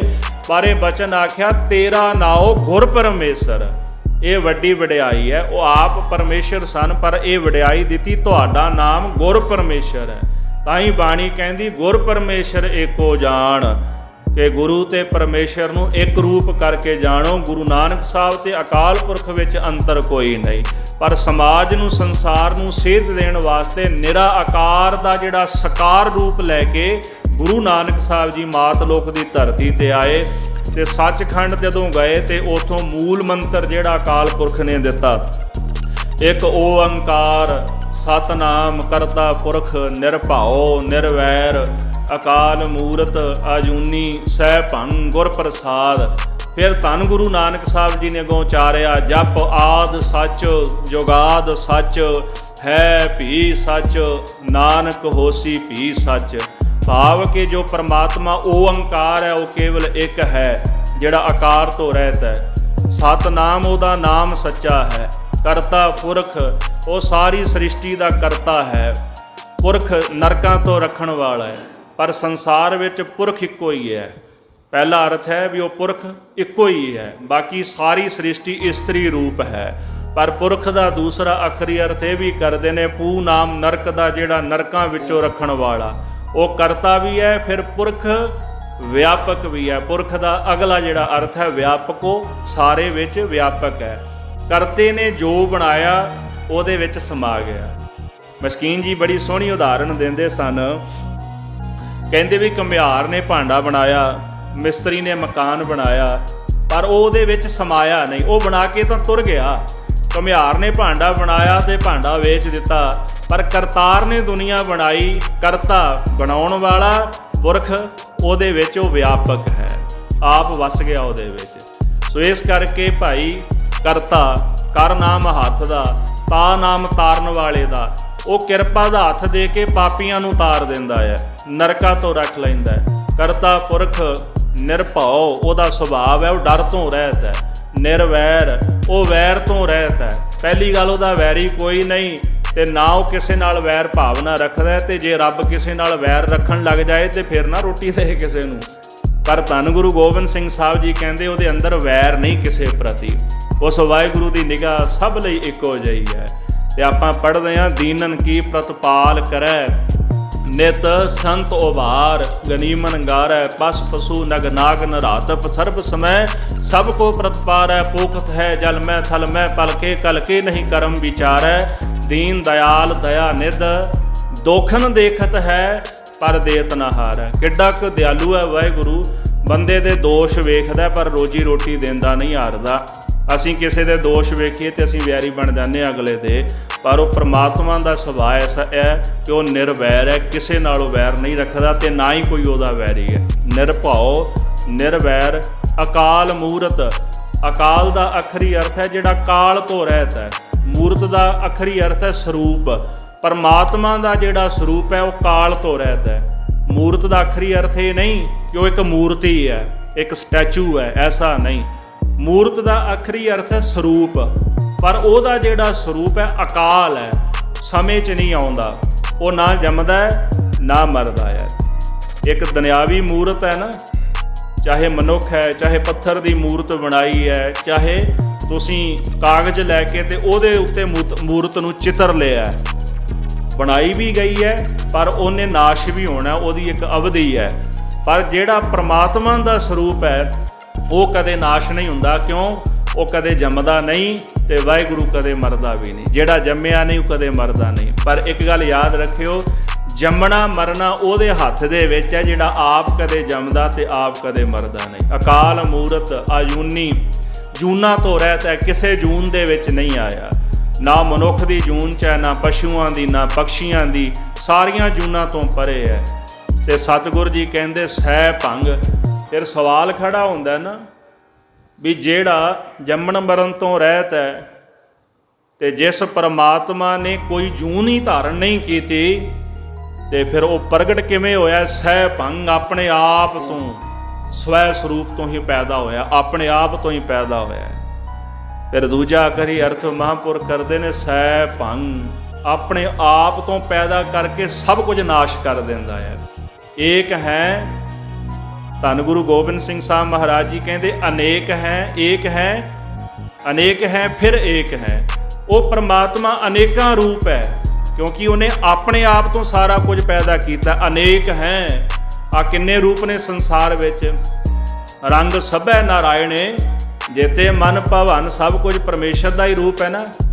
ਫਿਰ ਕਹਿੰਦੇ ਫਿਰ ਏਕ ਹੈ, ਫਿਰ ਇੱਕ ਹੀ ਹੋ ਜਾਂਦਾ ਹੈ। ਜਦੋਂ ਸਾਰਾ ਪਸਾਰਾ ਸਮੇਟ ਲੈਂਦਾ ਨਾ ਫਿਰ ਇੱਕ ਬਣ ਜਾਂਦਾ। ਬਾਜੀਗਰ ਜੈਸੇ ਬਾਜੀ ਪਾਈ, ਨਾਨਾ ਰੂਪ ਭੇਖ ਦਿਖਲਾਈ, ਸਵਾਂਗ ਉਤਾਰ ਥਮਿਓ ਪਸਾਰਾ, ਤਬ ਏਕੋ ਏਕੰਕਾਰਾ। ਉਦਾਹਰਣ ਦਿੱਤੀ ਪੰਜਵੇਂ ਪਾਤਸ਼ਾਹ ਨੇ, ਜਿਹੜਾ ਬਾਜੀਗਰ ਹੁੰਦਾ ਨਾ ਤਮਾਸ਼ਾ ਵਿਖਾਉਣ ਵਾਲਾ, ਜਦੋਂ ਤਮਾਸ਼ਾ ਵਿਖਾਉਂਦਾ ਕਿੰਨੇ ਸਰੂਪ ਆਪ ਬਣਾਉਂਦਾ, ਕਿੰਨਾ ਅਡੰਬਰ ਰਚ ਲੈਂਦਾ, ਕਈ ਵਸਤੂਆਂ ਸਾਰਾ ਕੁਝ ਸਮਾਨ ਇਕੱਠਾ ਰੱਖ ਕਰਕੇ ਤੇ ਲੋਕਾਂ ਨੂੰ ਉਹ ਤਮਾਸ਼ਾ ਦਿਖਾਉਂਦਾ। ਨਾਨਾ ਰੂਪ, ਅਨੇਕਾਂ ਰੂਪ ਲੈ ਲੈਂਦਾ, ਅਨੇਕਾਂ ਭੇਖ ਧਾਰਨ ਕਰਕੇ, ਕਦੀ ਰਾਜਾ ਬਣ ਗਿਆ, ਕਦੀ ਚੋਰ ਬਣ ਗਿਆ, ਕਦੀ ਸਿਪਾਹੀ ਬਣ ਗਿਆ। ਰੂਪ ਤਾਂ ਇੱਕ ਬਾਜੀਗਰ ਦੇ ਨੇ ਨਾ ਕਈ, ਪਰ ਕਹਿੰਦੇ ਸਵਾਂਗ ਉਤਾਰ, ਸਵਾਂਗ ਦਾ ਅੱਖਰੀ ਅਰਥ ਹੈ ਜਿਹੜਾ ਸਰੀਰ ਤੇ ਭੇਖ ਉਹਨੇ ਬਣਾਇਆ ਨਾ, ਜਦੋਂ ਲਾਹ ਦਿੰਦਾ ਨਾ ਭੇਖ, ਫਿਰ ਬਾਜੀਗਰ ਇੱਕ ਹੀ ਰਹਿ ਜਾਂਦਾ, ਚੋਰ ਸਿਪਾਹੀ ਸਭ ਉਹਦੇ ਵਿੱਚ ਹੀ ਸਮਾ ਜਾਂਦੇ ਨੇ। ਤੇ ਗੁਰੂ ਸਾਹਿਬ ਕਹਿੰਦੇ ਆ ਜਿੰਨਾ ਪਸਾਰਾ ਹੈ, ਭਾਵੇਂ ਰਾਜਾ ਹੈ, ਭਾਵੇਂ ਪ੍ਰਜਾ ਹੈ, ਅਮੀਰ ਗਰੀਬ, ਚੋਰ ਹੈ, ਠੱਗ ਹੈ, ਸਾਧੂ ਹੈ, ਇਹ ਸਭ ਪਰਮਾਤਮਾ ਦੇ ਹੀ ਸਵਾਂਗ ਨੇ। ਜਦੋਂ ਸਾਰਾ ਕੁਝ ਇਕੱਠਾ ਕਰਦਾ ਤਬ ਏਕੋ ਏਕੰਕਾਰਾ, ਇੱਕ ਵਾਹਿਗੁਰੂ ਹੀ ਫਿਰ ਰਹਿ ਜਾਂਦਾ ਹੈ। ਇਸ ਕਰਕੇ ਅਨੇਕ ਹੈ ਫਿਰ ਏਕ ਹੈ, ਸਹਿ ਭੰਗ, ਆਪਣੇ ਆਪ ਤੋਂ ਬਣਾਉਂਦਾ ਹੈ ਤੇ ਸਭ ਕੁਝ ਨਸ਼ਟ ਕਰ ਦਿੰਦਾ ਹੈ। ਤੇ ਫਿਰ ਕਹਿੰਦੇ ਗੁਰੂ ਨਾਨਕ ਸਾਹਿਬ ਮਹਾਰਾਜ ਸੱਚੇ ਪਾਤਸ਼ਾਹ ਜੀ ਅਖੀਰ ਵਿੱਚ ਇੱਕ ਸ਼ਬਦ ਵਰਤਿਆ, ਸਹਿ ਭੰਗ ਗੁਰ ਪ੍ਰਸਾਦ। ਸਵਾਲ ਸੀ ਵੀ ਮਿਲਦਾ ਕਿਵੇਂ ਹੈ? ਕਹਿੰਦੇ ਜੀ ਮਿਲਣਾ ਗੁਰੂ ਦੀ ਕਿਰਪਾ ਨਾਲ, ਕਿਉਂਕਿ ਤੇਰਾ ਨਾਮ ਗੁਰ ਪਰਮੇਸ਼ਰ, ਇਹ ਬਚਨ ਆਖਿਆ ਅਕਾਲ ਪੁਰਖ ਨੇ, ਤੁਹਾਡਾ ਨਾਮ ਗੁਰ ਪਰਮੇਸ਼ਰ ਹੈ। ਗੁਰੂ ਨਾਨਕ ਸਾਹਿਬ ਜੀ ਤੁਹਾਡੀ ਕਿਰਪਾ ਨਾਲ ਹੀ ਮੈਂ ਮਿਲਣਾ ਹੈ। ਤੇ ਫਿਰ ਸਤਿਗੁਰੂ ਕਹਿੰਦੇ ਨੇ ਸਿੱਖੋ, ਇਤਿਹਾਸ ਵਿੱਚ ਬਚਨ ਆਉਂਦਾ ਕਿ ਅਕਾਲ ਪੁਰਖ ਕਹਿਣ ਲੱਗੇ ਵੀ ਸਾਡੀ ਉਸਤਤ 'ਚ ਕੁਝ ਬੋਲੋ।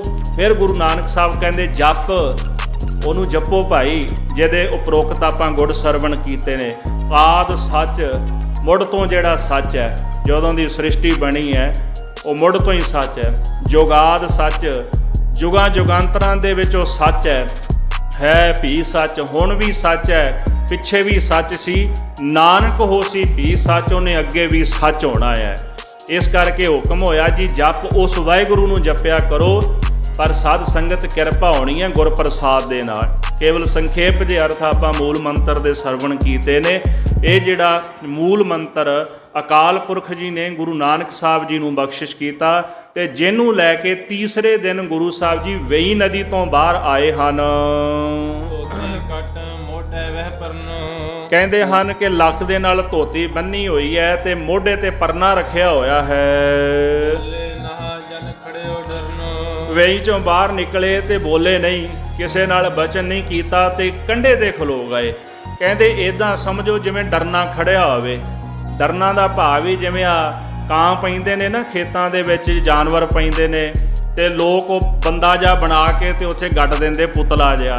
ਉਹ ਸੋਚਦੇ ਰਹਿੰਦੇ ਨੇ ਵੀ ਸ਼ਾਇਦ ਕਿਤੇ ਬੰਦਾ ਕੋਈ ਖਲੋਤਾ ਹੋਇਆ ਤੇ ਪੰਛੀ ਆਦਿਕ ਵੜਦੇ ਨਹੀਂ ਖੇਤਾਂ ਵਿੱਚ ਆ ਕੇ। ਤੇ ਇੱਦਾਂ ਡਰਨੇ ਵਾਂਗੂ ਕਹਿੰਦੇ ਇੱਕ ਤਾਰ ਲਾ ਕੇ, ਇੱਕ ਟੱਕ ਹੋ ਕੇ ਗੁਰੂ ਨਾਨਕ ਸਾਹਿਬ ਉੱਥੇ ਖਲੋਤੇ ਹਨ। ਸੁਲਤਾਨਪੁਰੇ ਵਿੱਚ ਖਬਰ ਫੈਲ ਗਈ ਕਿ ਗੁਰੂ ਸਾਹਿਬ ਬਾਹਰ ਨਿਕਲ ਆਏ ਨੇ ਤੇ ਲੋਕ ਦਰਸ਼ਨ ਕਰਨ ਵਾਸਤੇ ਵੇਈ ਕੰਢੇ ਪਹੁੰਚੇ ਹਨ। ਅੱਗੇ ਪਿੱਛੇ ਭਾਵ ਅੱਗੇ ਪਿੱਛੇ ਗੁਰੂ ਸਾਹਿਬ ਦੇ ਆ ਗਏ ਤੇ ਬੁਲਾਉਣਾ ਚਾਹੁੰਦੇ ਨੇ ਵੀ ਤੁਸੀਂ ਗਏ ਕਿੱਥੇ ਸੀ ਤੇ ਕਿੱਥੋਂ ਆਏ ਹੋ। ਇਧਰ ਭਾਈਆ ਜੈ ਰਾਮ ਜੀ ਨੂੰ ਵੀ ਖਬਰ ਹੋ ਗਈ ਕਿ ਮਹਾਰਾਜ ਬਾਹਰ ਨਿਕਲ ਆਏ ਨੇ, ਕਿਤੋਂ ਪ੍ਰਗਟ ਹੋ ਗਏ ਨੇ ਤੇ ਉਹ ਵੀ ਦਰਸ਼ਨ ਕਰਨ ਵਾਸਤੇ ਆ ਗਏ ਹਨ। ਦੌਲਤ ਖਾਂ ਵੀ ਅਚੰਭੇ ਵਿੱਚ ਪੈ ਗਿਆ, ਹੈਰਾਨ ਹੋ ਗਿਆ ਵੀ ਅਸੀਂ 3 ਦਿਨ ਲੱਭਦੇ ਰਹੇ ਹਾਂ ਤੇ ਸਾਨੂੰ ਤਾਂ ਲੱਭੇ ਨਹੀਂ ਤੇ ਪਤਾ ਨਹੀਂ ਕਿੱਥੋਂ ਪ੍ਰਗਟ ਹੋ ਗਏ ਨੇ।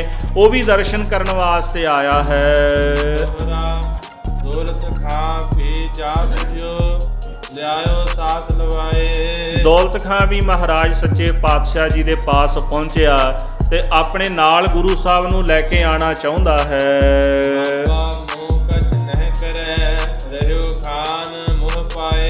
ਉਹਨੇ ਸਤਿਗੁਰਾਂ ਨੂੰ ਨਾਲ ਤੋਰ ਲਿਆ, ਪਰ ਮਹਾਰਾਜ ਉਹਦੇ ਨਾਲ ਕੋਈ ਮੋਹ ਨਹੀਂ ਕਰਦੇ। ਉਹ ਆਖਿਆ ਵੀ ਤੁਸੀਂ ਮੇਰੇ ਮੋਦੀ ਹੋ ਮਹਾਰਾਜ, ਮੋਦੀ ਖਾਨਾ ਸੰਭਾਲੋ ਚੱਲ ਕੇ, ਲੋਕ ਤੁਹਾਡੀ ਉਡੀਕਾਂ ਕਰਦੇ ਨੇ। ਤੇ ਆਪਾਂ ਇਹ ਸੁਣਿਆ ਨਾ ਵੀ ਮੋਦੀ ਖਾਨੇ ਵਿੱਚ 13 ਮਹਾਰਾਜ ਨੇ ਤੋਲਿਆ। ਅਸੀਂ ਇੱਕ ਵਹਿਮ ਬਣਾ ਲਿਆ, ਅਸੀਂ ਬਣਾ ਲਿਆ 13। ਲੋਕਾਂ ਨੇ ਫੋਨ ਨੰਬਰ ਵੀ 13 ਲੈ ਲਿਆ, ਗੱਡੀ ਦੇ ਨੰਬਰ ਵੀ 13 ਲੈ ਲਏ ਤੇ ਘਰ ਦਾ ਨੰਬਰ ਵੀ 13 ਲੈ ਲਿਆ। ਉਹ ਸ਼ਬਦ ਸੀ 13, ਅਸੀਂ ਬਣਾ ਲਿਆ 13। ਅਸੀਂ ਇੱਕ ਲਿਮਟ ਬਣਾ ਲਈ। ਗੁਰੂ ਨਾਨਕ ਸਾਹਿਬ ਜੀ ਜਦੋਂ ਮੋਦੀ ਖਾਨੇ ਵਿੱਚ ਬਹਿ ਕੇ ਕਿਸੇ ਨੂੰ ਕੁਝ ਦਿੰਦੇ ਸਨ, ਜੇ ਤਾਂ ਕੋਈ ਕੁਝ ਦੇ ਜੇ ਜਾਏ ਤਾਂ ਵੀ ਠੀਕ ਹੈ, ਨਾ ਦਵੇ ਤੇ ਤਾਂ ਵੀ ਕੋਈ ਨਹੀਂ। 13 ਕਹਿ ਕੇ ਪਾਈ ਜਾਂਦੇ ਸਨ, ਜਿੰਨੀ ਦੇਰ ਤੱਕ ਅਗਲਾ ਕਹਿੰਦਾ ਮਹਾਰਾਜ ਝੋਲੀ ਭਰ ਗਈ ਹੈ ਵੀ ਬਸ ਕਰੋ, ਉਨੀ ਦੇਰ ਤੱਕ ਉਹਦੀ ਝੋਲੀ ਭਰਦੇ ਸਨ। 13 ਦਾ ਭਾਵ ਕਿ ਵਾਹਿਗੁਰੂ 13 ਹੈ। ਤੇ ਅਸੀਂ ਬਣਾ ਲਿਆ 13 ਤੇ ਅਸੀਂ ਉੱਥੇ ਲਿਆ ਕੇ ਨਾ ਕੈਪ ਲਾ ਦਿੱਤੀ ਵੀ ਲਿਮਟ ਬਣਾ ਲਈ, ਬਸ ਵੀ 14 ਨਹੀਂ, ਬਸ 13 ਹੀ ਹੈ। ਗੁਰੂ ਸਾਹਿਬ ਜੀ ਦੇ ਕੋਲ ਤਾਂ ਬੇਅੰਤ ਖਜ਼ਾਨੇ ਨੇ ਭਾਈ, ਇਹ ਤਾਂ ਨੀਵਾ ਹੋ ਕੇ ਲੁੱਟ ਵਾਲੀ ਗੱਲ ਹੈ। ਜਿਹੜੇ ਇੱਥੇ ਵੱਡਾ ਭਾਂਡਾ ਲੈ ਕੇ ਆ ਗਏ ਤੇ ਉਹਨਾਂ ਨੇ ਸਾਰਾ ਕੁਝ ਭਾਂਡੇ ਵਿੱਚ ਪਵਾ ਲਿਆ। ਇੱਕ ਛੋਟੀ ਜੀ ਗਾਥਾ ਆਉਂਦੀ ਹੈ, ਭਰਥਰੀ ਜੀ ਨੇ ਲਿਖੀ ਹੈ। ਉਹ ਕਹਿੰਦੇ ਵੀ ਇੱਕ ਨਦੀ ਵਹਿੰਦੀ ਸੀ ਤੇ ਪੁਰਾਣੇ ਸਮੇਂ ਵਿੱਚ, ਅੱਜ ਵੀ ਜਿਵੇਂ ਰਾਜਸਥਾਨ ਵਿੱਚ ਬੀਬੀਆਂ ਪਾਣੀ ਲੈਣ ਜਾਂਦੀਆਂ ਨਾ, ਸਿਰ ਤੇ 4 5 ਘੜੇ ਉਹਨਾਂ ਨੇ ਰੱਖੇ ਹੁੰਦੇ ਨੇ। ਪਾਣੀ ਦੀ ਕਿੱਲਤ ਸੀ, ਉੱਥੇ ਬੀਬੀਆਂ ਹਰ ਰੋਜ਼ ਜਾਇਆ ਕਰਨ ਤੇ ਕਿਸੇ ਕੋਲ 2 ਘੜੇ, ਕਿਸੇ ਕੋਲ 4 ਘੜੇ। ਭਰਥਰੀ ਜੀ ਕਹਿੰਦੇ ਮੈਂ ਕੌਤਕ ਵੇਖਿਆ ਤੇ ਉੱਥੇ ਕੁਝ ਬੀਬੀਆਂ ਆਈਆਂ ਤੇ ਉਹਨਾਂ ਨੇ ਘੜਾ ਭਰ ਲਿਆ, ਜਿਹਦੇ ਕੋਲ 2 ਸਨ ਉਹਨੇ 2 ਭਰ ਲਏ, ਜਿਹਦੇ ਕੋਲ 4 5 ਸਨ ਉਹਨੇ ਆਪਣੀ ਘੜਿਆਂ ਦੇ ਮੁਤਾਬਕ ਜਲ ਜਿਹੜਾ ਸੀ ਉਹ ਭਰ ਲਿਆ। ਇੱਕ ਬੀਬੀ ਕੋਲ ਛੋਟਾ ਜਿਹਾ ਲੋਟਾ ਸੀਗਾ, ਉਹਨੇ ਭਰਿਆ ਲੋਟਾ ਤੇ ਨਾਲੇ ਤਾਨਾ ਵੀ ਮਾਰਿਆ। ਨਦੀ ਨੂੰ ਕਹਿਣ ਲੱਗੀ ਬਸ ਮੇਰੇ ਵਾਸਤੇ ਇੰਨਾ ਕੀ ਹੈ। ਭਰਥਰੀ ਕਹਿੰਦੇ ਵੀ ਮੈਂ ਸੋਚੀ ਜਾਵਾਂ ਵੀ ਕਸੂਰ ਨਦੀ ਦਾ ਹੈ ਕਿ ਤੇਰਾ ਹੈ। ਉਹ ਕਹਿਣ ਲੱਗੀ ਵੀ ਕਿਸੇ ਨੂੰ 5 ਘੜੇ ਭਰਦੇ, ਕਿਸੇ ਨੂੰ 2 ਭਰਦੇ, ਕਿਸੇ ਨੂੰ 4 ਭਰਦੇ ਤੇ ਮੇਰੇ ਕੋਲ ਲੋਟੇ ਜਿੰਨਾ ਪਾਣੀ ਹੈ। ਉਹ ਕਹਿੰਦੇ ਕਸੂਰ ਨਦੀ ਦਾ ਨਹੀਂ, ਕਸੂਰ ਤਾਂ ਤੇਰੇ ਲੋਟੇ ਦਾ ਹੈ। ਰੱਬ ਦੇ ਘਰ ਵਿੱਚ ਮਸਲਾ ਵੀ ਬਸ ਆਹੀ ਹੈ। ਮਸ਼ਕੀਨ ਜੀ ਕਹਿੰਦੇ ਸਨ ਕਿ ਅਸੀਂ ਰੱਬ ਦੇ ਘਰ ਵਿੱਚ ਆਉਂਦੇ ਹਾਂ ਵੀ ਭਾਂਡਾ ਵੀ ਨਾ ਇੱਕ ਤਾਂ ਲਿਆਉਣੇ ਛੋਟਾ ਜਿਹਾ, ਫਿਰ ਮਾਰ ਕੇ ਵੀ ਮੁੱਦਾ ਹੀ ਆਉਂਦੇ ਆ।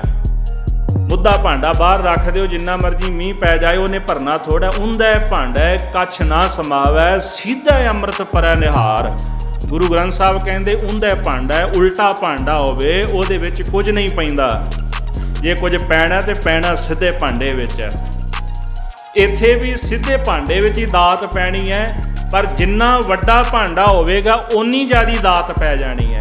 ਇਸ ਕਰਕੇ 13 ਤੇ ਕੈਪ ਨਾ ਲਾ ਦਿਓ। ਇੱਥੇ ਤੇ ਗੱਲ 13 ਵਾਲੀ ਹੈ। ਜਿਹਦਾ ਜਿੰਨਾ ਕੁ ਵੱਡਾ ਭਾਂਡਾ ਹੁੰਦਾ ਓਨੀ ਕੁ ਵੱਡੀ ਦਾਤ ਉਹ ਗੁਰੂ ਸਾਹਿਬ ਦੇ ਚਰਨਾਂ ਵਿੱਚੋਂ ਲੈ ਜਾਂਦਾ ਹੈ। ਇੱਧਰ ਮੋਦੀ ਗੁਰੂ ਨਾਨਕ ਸਾਹਿਬ ਸੱਚੇ ਪਾਤਸ਼ਾਹ ਜੀ ਨੂੰ ਆਪਣੇ ਨਾਲ ਦੌਲਤ ਖਾਂ ਲੈ ਕੇ ਜਾਣਾ ਚਾਹੁੰਦਾ, ਉਹ ਮੋਹ ਕਰਦਾ ਤੇ ਗੁਰੂ ਸਾਹਿਬ ਜੀ ਦੌਲਤ ਖਾਂ ਦਾ ਮੋਹ ਨਹੀਂ ਕਰਦੇ। ਸਭ ਦੌਲਤ ਨੇ ਹਕੀਮ ਬੁਲਾਏ। ਉਹਨੇ ਸੋਚਿਆ ਵੀ ਲੱਗਦਾ ਵੀ ਬਿਮਾਰ ਹੋ ਗਏ ਨੇ। ਇੱਕ ਤਾਂ ਪਹਿਲਾਂ 3 ਦਿਨ ਲੁਕੇ ਰਹੇ ਨੇ ਵੀ ਪਤਾ ਨਹੀਂ ਕਿੱਥੇ ਰਹੇ ਨੇ। ਉਹਨੇ ਫਿਰ ਹਕੀਮ ਬੁਲਾ ਲਏ ਹਨ। ਸੋਚਦਾ ਹੈ ਕਿ ਮਤਾ ਇਹਨਾਂ ਨੂੰ ਕੋਈ ਰੋਗ ਨਾ ਵਿਆਪ ਗਿਆ ਹੋਵੇ ਤੇ ਜਿਸ ਰੋਗ ਕਰਕੇ ਇੰਨੇ ਪਰੇਸ਼ਾਨ ਹੋਵਣ। ਜਦੋਂ ਫਿਰ ਵੈਦ ਆ ਗਿਆ ਤੇ ਗੁਰੂ ਨਾਨਕ ਸਾਹਿਬ ਜੀ ਫਿਰ ਵੈਦ ਨੂੰ ਵੀ ਸਮਝਾਉਣ ਲੱਗੇ ਹਨ। ਵੈਦ ਬੁਲਾਇਆ, ਵੈਦ ਕੀ ਪਕੜ ਢੰਡੋਲੇ ਬਾਹਾਂ, ਭੋਲਾ ਵੈਦ ਨਾ ਜਾਣਈ ਕਰਕ ਕਰੇ ਜੇ ਮਾਹੇ। ਵੈਦ ਆਇਆ ਤੇ ਬਾਂਹ ਫੜ ਕੇ ਢੰਡੋਲਣ ਲੱਗਾ ਨਾ, ਨਬਜ ਪਰਖਦਾ ਸੀ ਵੀ ਕਿਹੜਾ ਰੋਗ ਹੈ ਤੁਹਾਨੂੰ ਲੱਗਿਆ ਹੋਇਆ। ਤੇ ਗੁਰੂ ਸਾਹਿਬ ਜੀ ਦੀ ਜਦੋਂ ਬਾਂਹ ਪਕੜ ਕੇ ਚੰਗੀ ਤਰ੍ਹਾਂ ਢੂੰਡ ਕੇ ਵੇਖਣ ਲੱਗਾ, ਗੁਰੂ ਸਾਹਿਬ ਕਹਿੰਦੇ ਵੀ ਕੀ ਵੈਦ ਜੀ ਲੱਭਦੇ ਹੋ? ਕਹਿੰਦਾ ਜੀ ਰੋਗ ਲੱਭਦਾ। ਮਹਾਰਾਜ ਕਹਿੰਦੇ ਵੀ ਗੱਲ ਇਹ ਹੈ ਵੀ ਮੇਰਾ ਤਾਂ ਰੋਗ ਲੱਭਦਾ ਉਹ ਤਾਂ ਚੱਲ ਠੀਕ ਹੈ, ਪਰ ਜਿਹੜਾ ਰੋਗ ਤੈਨੂੰ ਲੱਗਿਆ ਹੋਇਆ, ਵੈਦਾ ਵੈਦ ਸੋ ਵੈਦ ਤੂੰ ਪਹਿਲਾ ਰੋਗ ਪਛਾਣ। ਵੈਦਾਂ ਵਿੱਚੋਂ ਸ੍ਰੇਸ਼ਟ ਵੈਦ ਤੂੰ ਤਾਂ ਹੈ ਜੇ ਤੂੰ ਆਪਣਾ ਪਹਿਲਾਂ ਰੋਗ ਪਛਾਣ ਲੈ ਵੀ ਤੈਨੂੰ ਕਿਹੜਾ ਰੋਗ ਲੱਗਿਆ ਹੋਇਆ।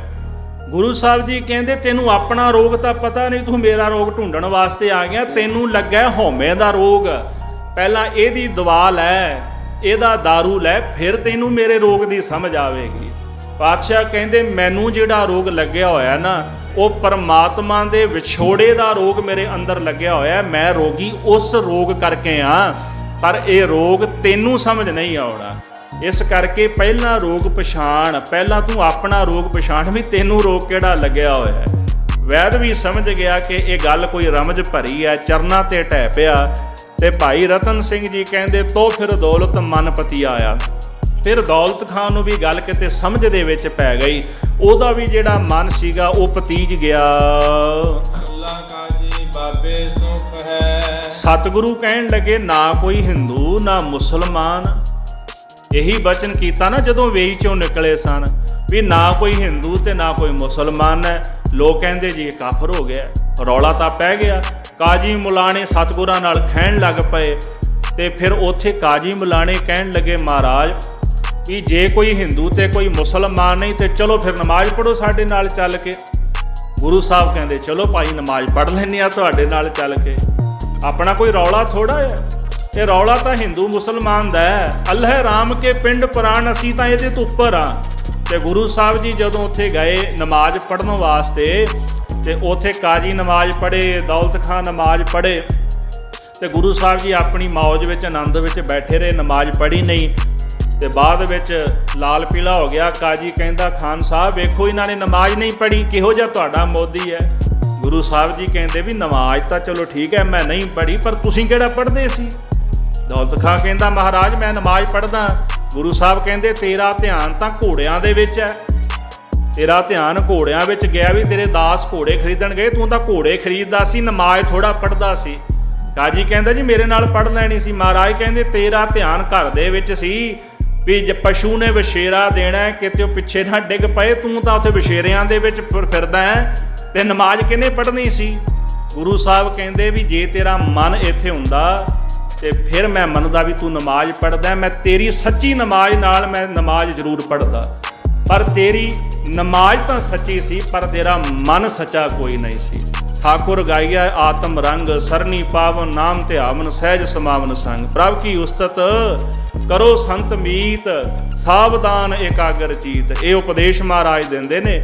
ਇਹ ਸਾਖੀ ਦਾ ਭਾਵ ਗੁਰਮੁਖ ਹੋਏ ਹੈ ਕਿ ਜਦੋਂ ਬਾਣੀ ਪੜ੍ਹਨੀ ਹੋਵੇ, ਕਥਾ ਸੁਣਨੀ ਹੋਵੇ, ਕੀਰਤਨ ਸੁਣਨਾ ਹੋਵੇ ਤੇ ਤੁਹਾਡਾ ਮਨ ਉਹਦੇ ਵਿੱਚ ਰੰਗਿਆ ਹੋਣਾ ਚਾਹੀਦਾ ਹੈ।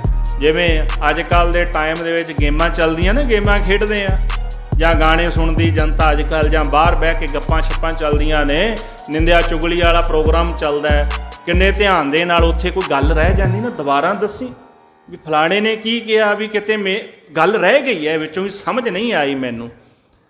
ਕਿੰਨਾ ਧਿਆਨ ਹੁੰਦਾ ਉਹਦੇ ਵਿੱਚ, ਉਹਦੇ ਵਿੱਚੋਂ ਕੁਛ ਨਹੀਂ ਮਿਲਣਾ। ਭਾਵੇਂ ਸਮਾਜ ਦੇ ਵਿੱਚ ਸਾਰਾ ਕੁਝ ਚੱਲਦਾ ਪਰ ਗੁਰਮੁਖੋ ਇੱਥੇ ਵੀ ਉਹੋ ਜਿਹਾ ਧਿਆਨ ਜਿਹੜਾ ਸਿੱਖ ਨੂੰ ਜੋੜਨਾ ਚਾਹੀਦਾ, ਜਿਹੋ ਜਿਹਾ ਧਿਆਨ ਅਸੀਂ ਬਾਹਰ ਦੁਨਿਆਵੀ ਗੱਲਾਂ ਬਾਤਾਂ ਵਿੱਚ ਜੋੜਦੇ ਹਾਂ। ਤੇ ਯਾਦ ਰੱਖਿਓ ਉੱਥੇ ਜੋੜਿਆ ਧਿਆਨ ਕਿਸੇ ਲੇਖੇ ਨਹੀਂ, ਤੇ ਇੱਥੇ ਜੋੜਿਆ ਹੋਇਆ ਧਿਆਨ ਇੱਕ ਇੱਕ ਪਲ ਤੁਹਾਡਾ ਲੇਖੇ ਵਿੱਚ ਪੈ ਜਾਣਾ। ਆਹ ਗੱਲ ਵੱਖਰੀ ਹੈ ਵੀ ਉਂਝ ਭਾਵੇਂ 2 ਘੰਟੇ ਬਹਿ ਕੇ ਬਾਹਰ ਗੱਪਾਂ ਛੱਪਾਂ ਮਾਰ ਲਈਏ, ਇੱਥੇ ਘੰਟਾ ਕਥਾ ਸੁਣਨੀ ਥੋੜ੍ਹੀ ਜ਼ਿਆਦਾ ਔਖੀ ਲੱਗਦੀ ਹੈ। ਇਸ ਕਰਕੇ ਆਖਣ ਔਖਾ ਸਾਚਾ ਨਾਉ, ਤਾਂ ਹੀ ਤਾਂ ਮਹਾਰਾਜ ਨੂੰ ਕਹਿਣਾ ਪਿਆ ਵੀ ਨਾਮ ਜਪਣਾ ਬੜਾ ਔਖਾ ਹੈ। ਸੋ ਸਤਿਗੁਰੂ ਸੱਚੇ ਪਾਤਸ਼ਾਹ ਮਹਾਰਾਜ ਨਾਲ ਕਾਜੀ ਮੁੱਲੇ ਜਿਹੜੇ ਸਾਨੂੰ ਖਹਿਣ ਲੱਗ ਪਏ ਹਨ। ਇਸ ਪ੍ਰਕਾਰ ਸਤਿਗੁਰੂ ਸੱਚੇ ਪਾਤਸ਼ਾਹ ਮਹਾਰਾਜ ਗਰੀਬ ਨਵਾਜ ਉਹਨਾਂ ਦੇ ਬਾਬਤ ਉਹ ਕਹਿਣ ਲੱਗ ਪਏ ਵੀ ਹੋ ਸਕਦਾ ਵੀ ਇਹਨਾਂ ਨੂੰ ਕੁਝ ਚੰਬੜ ਨਾ ਗਿਆ ਹੋਵੇ। ਇਹ ਵੀ ਕਥਾ ਆਉਂਦੀ ਸੂਰਜ ਪ੍ਰਕਾਸ਼ ਦੇ ਵਿੱਚ ਵੀ ਕਿਸੇ ਨੇ ਜਾਦੂ ਕਰ ਦਿੱਤਾ ਹੋਵੇਗਾ।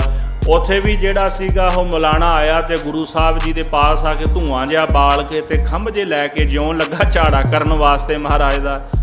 ਤੇ ਸਤਿਗੁਰੂ ਸੱਚੇ ਪਾਤਸ਼ਾਹ ਕਹਿੰਦੇ ਕੀ ਲੱਭਦਾ ਹੈ? ਕਹਿੰਦਾ ਜੀ ਭੂਤ ਚਿੰਬੜ ਗਿਆ ਹੋਣਾ ਤੁਹਾਨੂੰ। ਇਹ ਬਚਨ ਆਉਂਦਾ ਨਾ ਬਾਣੀ ਦੇ ਵਿੱਚ, ਕੋਈ ਆਖੇ ਭੂਤ ਨਾ ਕੋ ਕਹੇ ਬਤਾਲਾ। ਇਹ ਸ਼ਬਦ ਉਦੋਂ ਹੀ ਉਚਾਰਿਆ ਸੀ ਗੁਰੂ ਸਾਹਿਬ ਜੀ ਨੇ ਜਦੋਂ ਮਹਾਰਾਜ ਦੇ ਕੋਲ ਆ ਕੇ ਕਹਿੰਦੇ ਉਹਨੇ ਬੱਤੀ ਬਣਾ ਲਈ ਰੂੰ ਦੀ। ਭਾਈ ਸੰਤੋਖ ਸਿੰਘ ਲਿਖਦੇ ਵੀ ਮਹਾਰਾਜ ਚੌਂਕੜਾ ਮਾਰ ਕੇ ਬੈਠੇ ਸਨ ਤੇ ਬੈਠੇ ਵੀ ਸ਼ਮਸ਼ਾਨ ਭੂਮੀ ਦੇ ਵਿੱਚ ਸਨ। ਤੇ ਉਹਨੇ ਬੱਤੀ ਬਣਾ ਲਈ ਤੇ ਬੱਤੀ ਬਣਾ ਕੇ ਨੱਕ 'ਚ ਪਾਈ ਨਾ ਜਦੋਂ, ਤੇ ਗੁਰੂ ਸਾਹਿਬ ਜੀ ਕਹਿਣ ਲੱਗੇ ਭਾਈ ਕੀ ਹੋਇਆ, ਇਦਾਂ ਕਿਉਂ ਕਰਦਾ? ਕਹਿੰਦਾ ਜੀ ਭੂਤ ਬੋਲ ਪਿਆ। ਮਹਾਰਾਜ ਕਹਿੰਦੇ ਨੇ ਸੱਚ ਹੈ ਵੀ ਕੋਈ ਆਖੇ ਭੂਤ ਨਾ, ਕੋ ਕਹੇ ਬਤਾਲਾ, ਕੋਈ ਆਖੇ ਆਦਮੀ ਨਾਨਕ ਵਿਚਾਰਾ, ਪਰ ਕੋਈ ਇਹ ਨਹੀਂ ਨਾ ਜਾਣਦਾ ਭਾਇਆ ਦੀਵਾਨਾ ਸਾਹ ਕਾ ਨਾਨਕ ਬਉਰਾਨਾ। ਕਿਸੇ ਨੇ ਥੋੜਾ ਸਮਝਿਆ, ਕਿਸੇ ਨੇ ਆਖਿਆ ਵੀ ਇਹਨੂੰ ਭੂਤ ਚਿੰਬੜ ਗਿਆ, ਕੋਈ ਕਹਿੰਦਾ ਬੇਤਾਲਾ ਹੋ ਗਿਆ, ਕੋਈ ਕਹਿੰਦੇ ਵਿਚਾਰਾ ਆਦਮੀ ਹੈ, ਵਿਚਾਰਾ ਨਾਨਕ ਹੈ। ਸਾਰੇ ਲੋਕ ਇਹ ਕਹਿੰਦੇ ਨੇ, ਕਹਿੰਦੇ ਭਇਆ ਦੀਵਾਨਾ ਸਾਹ ਕਾ ਨਾਨਕ ਬਉਰਾਨਾ। ਹਾਂ ਮੈਂ ਬਉਰਾਨਾ, ਬਉਰਾਨਾ ਵੈਸੇ ਅੱਖਰੀ ਅਰਥ ਕਰਨੇ ਹੋ ਨਾ ਵੀ ਪਾਗਲ, ਠੀਕ ਹੈ ਵੀ ਮੈਂ ਪਾਗਲ ਹਾਂ, ਪਰ ਯਾਦ ਰੱਖਿਓ ਕਿ ਉਹ ਸ਼ਾਹ ਪਰਮੇਸ਼ਰ ਅਕਾਲ ਪੁਰਖ ਦੇ ਪ੍ਰੇਮ ਦਾ ਮੈਂ ਦੀਵਾਨਾ ਆ, ਉਹਦੇ ਪ੍ਰੇਮ ਦੇ ਵਿੱਚ ਮਗਨ ਹੋ ਕੇ ਮੈਂ ਪਾਗਲ ਹੋ ਗਿਆ। ਪਰ ਇਹ ਗੱਲ ਤੁਹਾਨੂੰ ਸਮਝ ਨਹੀਂ ਆ ਸਕਦੀ। ਕਈਆਂ ਨੇ ਆਖਿਆ ਵੀ ਸ਼ਾਇਦ ਹੋ ਸਕਦਾ ਵੀ ਇਹਦੇ ਤੇ ਕਿਸੇ ਨੇ ਜਾਦੂ ਕਰ ਦਿੱਤਾ ਹੋਵੇ। ਕੀ ਦੌਲਤ ਮਨੀ ਨ ਬਾਤ। ਸੋ ਇਸ ਪ੍ਰਕਾਰ ਸਾਧ ਸੰਗਤ ਜੀ ਜਿਹੜਾ ਦੌਲਤ ਖਾਨ ਸੀਗਾ ਉਹਨੂੰ ਖੈਰ ਸਮਝ ਆ ਚੁੱਕੀ ਸੀ, ਉਹਨੇ ਕਿਸੇ ਦੀ ਵੀ ਗੱਲ ਨਹੀਂ ਮੰਨੀ। ਬਾਬੇ ਪਰ ਭਇਓ ਇਤਕਾਤ।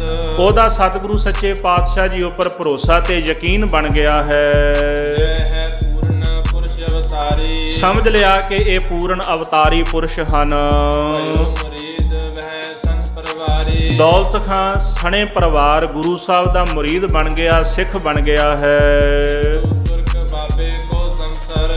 ਗੁਰੂ ਸਾਹਿਬ ਜੀ ਵਾਸਤੇ ਹਿੰਦੂ ਤੇ ਤੁਰਕ ਇੱਕੋ ਜਿਹੇ ਨੇ। ਜੇ ਮੁਸਲਮਾਨ ਜੇ ਹਿੰਦੂ, ਉਹਨਾਂ ਵਿੱਚ ਕੋਈ ਫਰਕ ਨਹੀਂ ਸਮਝਦੇ ਹਨ।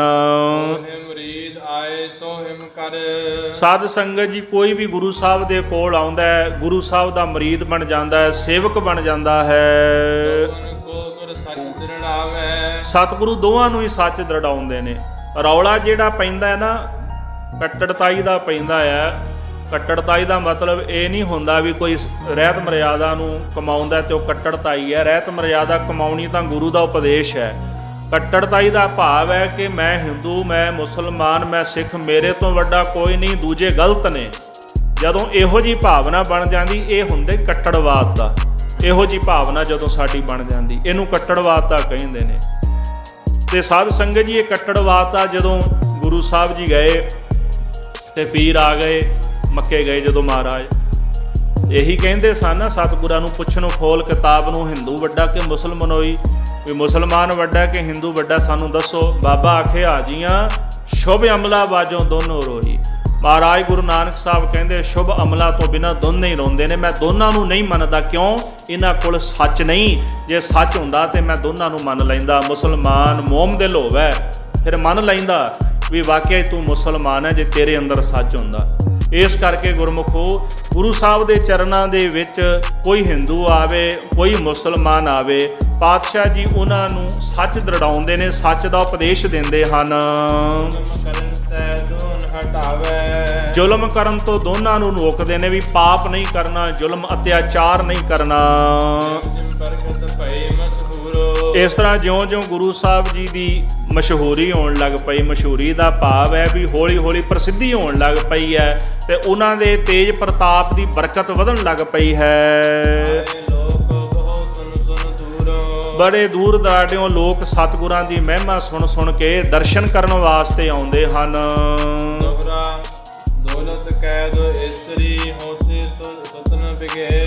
ਜਿਹੜਾ ਦੌਲਤ ਖਾਨ ਸੀਗਾ, ਉਹਦੀਆਂ ਦੋ ਇਸਤਰੀਆਂ ਸਨ, ਮੁਸਲਮਾਨ ਸੀ, ਦੋ ਵਿਆਹ ਉਹਨੇ ਕਰਾਏ ਹੋਏ ਸਨ, ਪਰ ਉਹਦੇ ਘਰ ਦੇ ਵਿੱਚ ਸੰਤਾਨ ਕੋਈ ਨਹੀਂ ਸੀ।